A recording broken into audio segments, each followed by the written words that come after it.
Gurgaon. Apart from announcing a slew of big, bold reforms, the UPA too is finally upping its game with an intensive advertising campaign underway for its flagship program, Bharat Nirman, in an image makeover exercise ahead of the poll season. Conceptualized by Percept under the aegis of DAVP and the Ministry of INB, this rights-based campaign aims to build a platform to direct the voters' attention to UPA's initiatives for the rural masses in particular.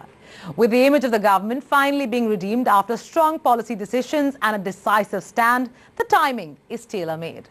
Is this going to be a game changer with the elections in sight for a government plagued by controversies and scams?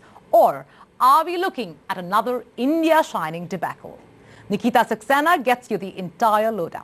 Bharat सरकार के मनरेगा ने दिया 5 करोड़ से अधिक परिवारों को 100 दिन के पक्के रोजगार और स्थायी आमदनी का हक। 1 करोड़ से अधिक गर्भवती महिलाओं को मिला सुरक्षित और मुफ्त प्रसव का हक। अल्पसंख्यकों को मिला 1.65 लाख करोड़ की वित्तीय सहायता का हक। 48 लाख छात्रों को पोस्ट मैट्रिक स्कॉलरशिप का हक। College's second burst of life, a political comeback, or the desperate attempts of a government faced with constantly fading voter support.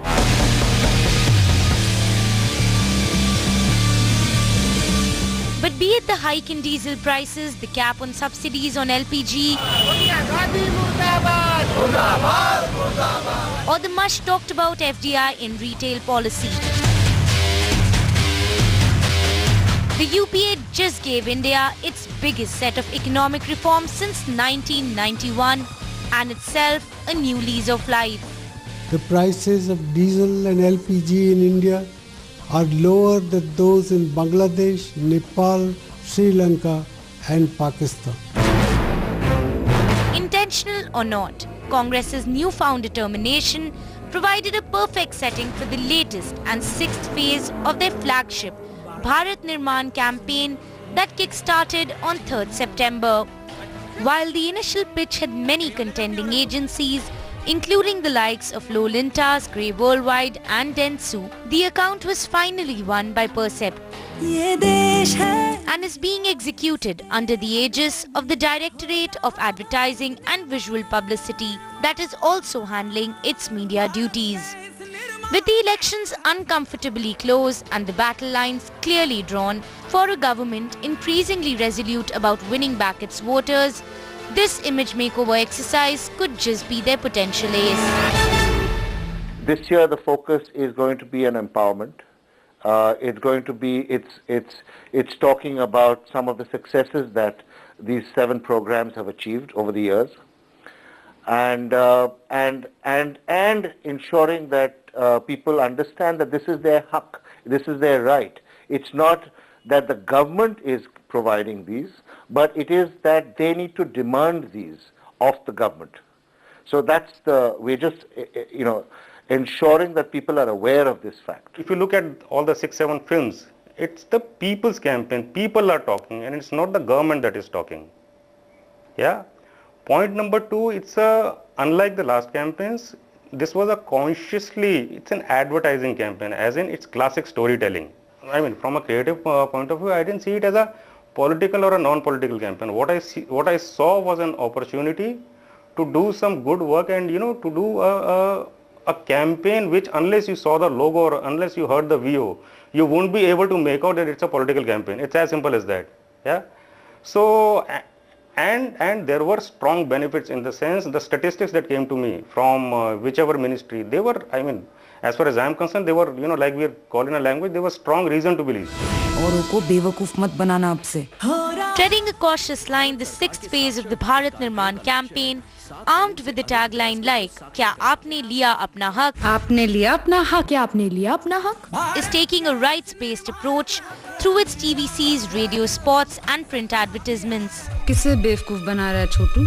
मुझे पता है मेरा हक क्या है. 7 TVCs produced by Pradeep Sarkar and directed by Jaideep Sarkar aim at bringing up these issues.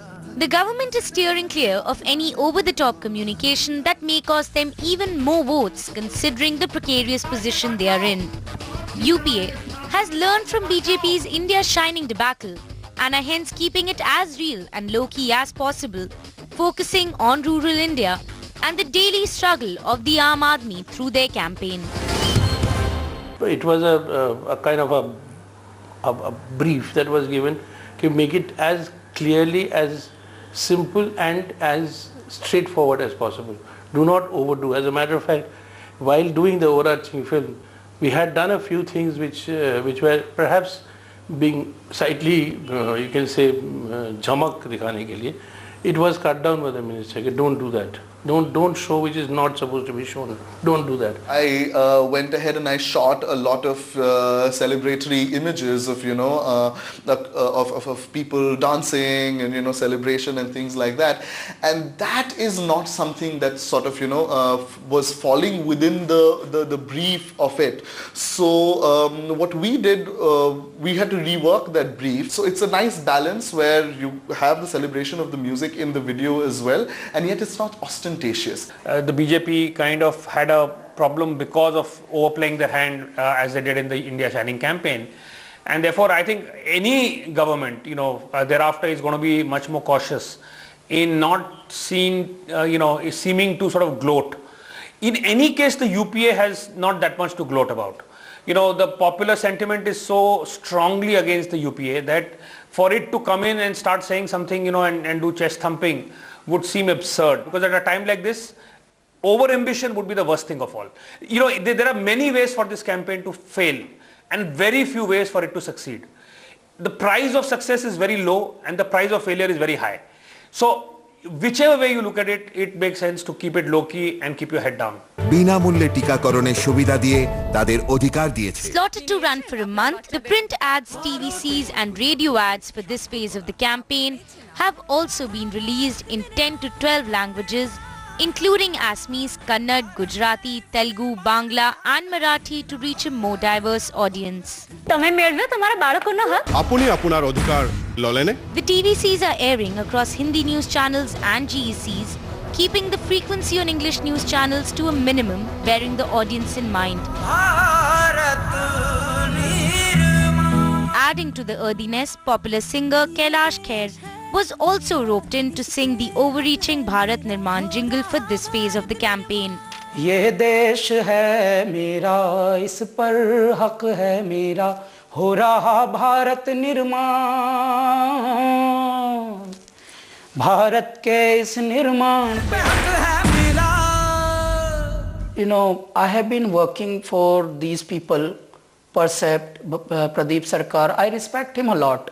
So he called me and he approached me. He says that, but I have a very less budget, because each time they used to come, it used to be little less budget since it's a government project.